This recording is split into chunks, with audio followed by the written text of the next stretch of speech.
Alright, so this is a suggestion via Discord. The name of the video is Tricks Cops Don't Want You to Know. This is coming from the channel Be Amazed. Dealing with law enforcement probably isn't something anybody really wants to do, but it's going to happen to you at some point or another, even if you haven't broken any laws. In this video, we'll tell you about tricks that cops use to increase their chances of pinning something on you, as well as tricks you can use to get yourself out of trouble. Let's go. Amazing! Number 10. Requests are not orders. Contrary to popular belief, a request made to you by a police officer is not the same thing as an order. For instance, you don't have to... Like, I generally will point out if there's ever any type of like incidents that I will absolutely acknowledge and follow lawful orders exclusively. Fully roll down your window unless you are specifically ordered to do so. You may also film police officers while they are on duty, which could serve to prevent any sort of legal shenanigans from taking place, since they'll know that you have the evidence right there in your hand. You also do not have to consent to a search unless the officer has a warrant. You're perfectly within your rights to ask, am I being detained or am I free to go? Number 9. Cops casually... Yeah, just be very careful with that. Okay, that very specific one, be very careful. Because even if they say you're free to go, for some reason you may not be actually free to go. Okay.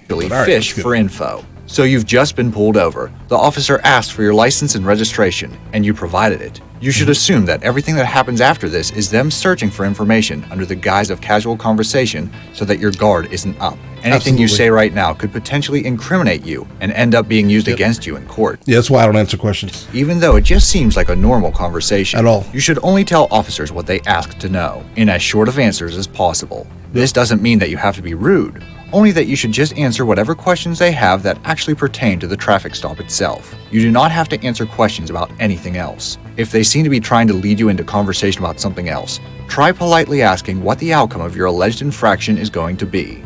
Number 8. Cops can legally lie to you. Imagine that an officer has told you that they have your fingerprints or your DNA, and that it implicates or even proves that you are responsible for the crime in question. You shouldn't necessarily... Guys, you know what's troubling about our justice system, guys?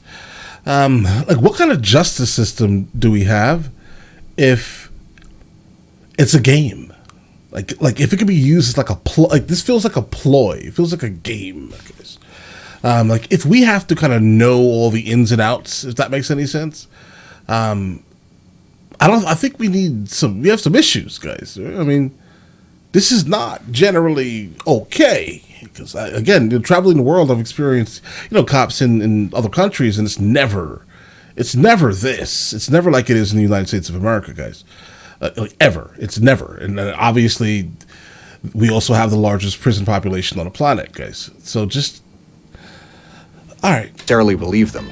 Legally, cops are allowed to straight up lie to you. Country crime labs are notoriously backlogged. So if you've been arrested for a crime that was committed fairly recently, it is actually unlikely that police have any fingerprints or DNA from the scene at all at the time of your interrogation. The 6th Federal District Court described the practice of police lying about the possession of DNA evidence in this way: a regrettable but frequent practice of law enforcement that was not unconstitutional. The case People v. Jones in 1998 allows police deception so long as it is not likely to lead to an untruthful confession.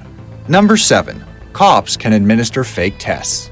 Not only can police legally lie to you, but they can also use fake tests to try to fool you. In the case People v. Mays in 2009, cops hooked up their suspect to a fake lie detector that they, of course, told the suspect was real. They then asked their questions, and afterwards showed the suspect a fake graph from their fake machine that they said proved that the suspect had lied when answering their questions.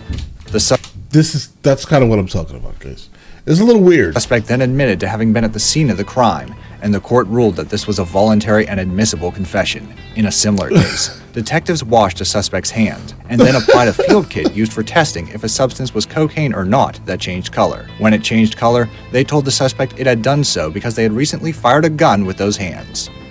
Lawyer. That's all I hear is lawyer. That's it.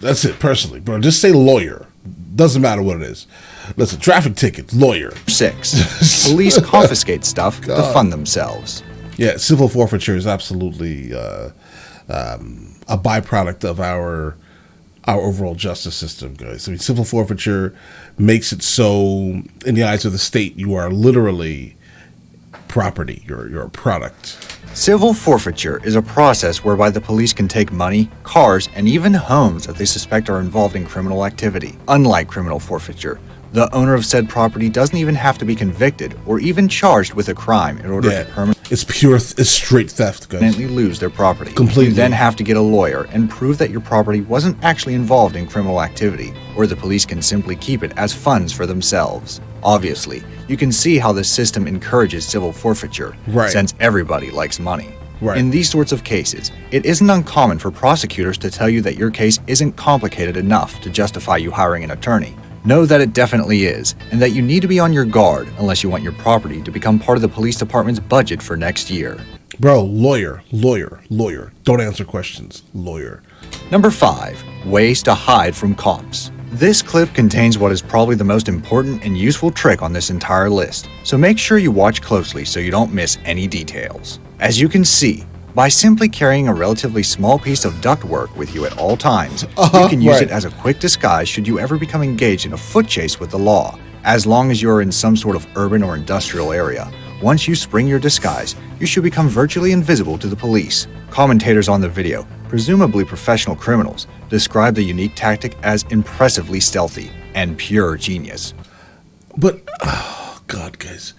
First of all, don't run from the police. If you're running, listen, don't be a person who runs. Before you have a go at me for helping criminals, I'd like to remind you that most criminals aren't smart enough to pull this off successfully.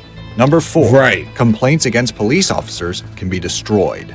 Unfortunately, within the police force, there is developed a culture of protecting your own, even if it potentially conflicts with protecting the public. When hackers gained access to the largest police union website in 2016, they uncovered some fairly disturbing information. In some places, there are guarantees that make sure that complaints made against officers by members of the public are kept secret, so that they won't affect the officer's career or reputation. In other cases, the complaints are simply destroyed altogether. When The Guardian did an analysis of Fraternal Order of Police documents, they found that a third of them contained a clause allowing the destruction of records of civilian complaints, departmental investigations, or disciplinary actions after a negotiated period of time. A third of the documents also barred the public from accessing past records of complaints. All of And how is this okay, guys? these rules serve to make it as difficult as possible for complaints made against officers to actually have an impact, meaning that officers who frequently receive complaints could very well end up long outstaying their welcome on the force. Number 3. Stay calm and collected. Neil Franklin, Whoa. a 33-year law enforcement veteran from the city of Baltimore, wrote an article about his experiences directed at civilians, stating that all civilians should understand how to protect their constitutional rights and make smart decisions when dealing with officers of the law. He said he believes that important information about dealing with police officers has remained largely unavailable to the general public. Although due to recent controversies, it's really needed now more than ever. His number one advice for dealing with police in a positive way was simply to remain as calm as possible. Right. Having a bad attitude makes it far more likely that the situation is going to have a bad outcome. Like, literally, bro, just be absolutely respectful. You have no idea whatever call they just had. Guys, you have no idea whatever call they just had. And the last thing they really are going to deal with most likely is your crazy mouth if they just saw something crazy happen, bro.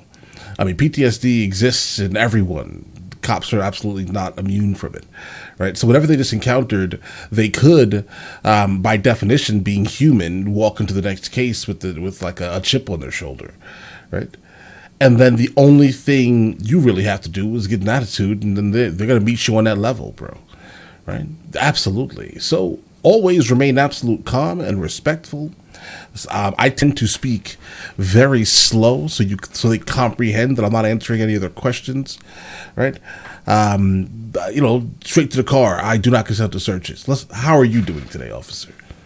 I do not consent to searches, right? All these things, guys. But all right, let's get it. Similarly, he stated that it is never a good idea to touch a cop, even if it's in a friendly way or as a joke. But if you are a bit of a nuisance and want to annoy a cop that has just pulled you over for drunk driving when you haven't consumed any alcohol, then why not keep a spare beer in your glove pocket and crack one open with your seatbelt like this? Okay, I wouldn't actually suggest you do that, but it is strange how well that seatbelt resembles a bottle opener. Number 2. Zip ties that work as snow chains. On a somewhat different note, now that cold weather is approaching, let's remember that driving in snowy conditions can be really inconvenient. Bro, I really wish I saw snow, bro. Depending on where you are, getting pulled over for not having the proper tire gear is a very real possibility, and then you can pretty much kiss your skiing trip goodbye. Really? You might even be issued a fine which will help fund the cops. But legality aside, driving in winter conditions can also just be dangerous, and nobody is a fan of getting into car accidents, Right, even if you're right. not concerned with the police. Recently, in Truckee, California, cops pulled over a car that they assumed wasn't equipped with proper snow equipment, since they hadn't seen any chains on the tires. To their surprise, what the driver did have was zip ties strapped all over his tires. While they of course initially assumed that this was simply ridiculous, in reality, they were a legitimate product called the Zip Grip Go. These plastic zip ties are designed to be a replacement for snow chains, and are only about a tenth of the cost. Make sure to check your local laws to see if this drastically cheaper alternative is legal in your area. If you made it this far, I mean, that's I'm going to bet actually you a enjoyed great this video, idea, so why not guys. subscribe? We upload amazing fact-filled list videos Like, that's a really good idea. daily. Also, make sure to click that bell icon to stay updated, or you'll regret missing out on some amazing knowledge that could have filled your brain. Now let's get go. back to it. Number 1. Obeying the law. At the end of the day, the best way to avoid getting into problems with law enforcement is simply to not commit any crimes. Then you should be fine, right? Well, yeah. Maybe not entirely. You've okay. probably heard rumors about the end of the month being the most dangerous time to drive because cops have ticket quotas that they need to fill and are looking for any sort of an excuse they can get to hand some out before the deadline. I do notice the beginning of the month or the end of the month, there generally tends to be a lot more police officers on the road. But luckily, I drive a really slow Jeep. So I'm generally, you guys, you know how hard it is to reach the speed limit? Come on. Officially, ticket quotas are illegal and do not exist. Unofficially, there are numerous confessions from officers that there is pressure within departments to reach a certain level of performance. It's a way to give the public and the people in charge a tangible statistic about just how clean they're keeping the streets. And let's face it, tickets are money, and whenever there's money involved, you can bet there's a load of people being mischievous. Knowing your rights when dealing with law enforcement is an important part of what it means to live Absolutely. in a free country. Absolutely. Also worth noting is that not committing crimes is an important part of being Right. a free person They're and both not ending really, up in jail. Yeah, they're both really strong. Obviously, make sure whatever county you live in, you're reading all of the police documents, and if you can have the ability to be able to spout very specific codes or statutes, that's also very good. My experience, that's not really liked too much, but either way, right? If you can, make sure you pay attention to that. Also, local laws. Yeah, you should be good if you're good. If that makes any sense. Jail. Most importantly, never leave your house without a sufficient length of ductwork so that you can quickly disguise yourself and disappear into the terrain. Let me know what you think about these tricks in the comments down below. But you put it online, so most likely they know. All right, they know. That's the first thing they're looking for now, bro. All right, but don't worry, I wasn't planning on running at any time in my existence anyway. So, listen, you guys all have an absolutely amazing day and enjoy your day thoroughly.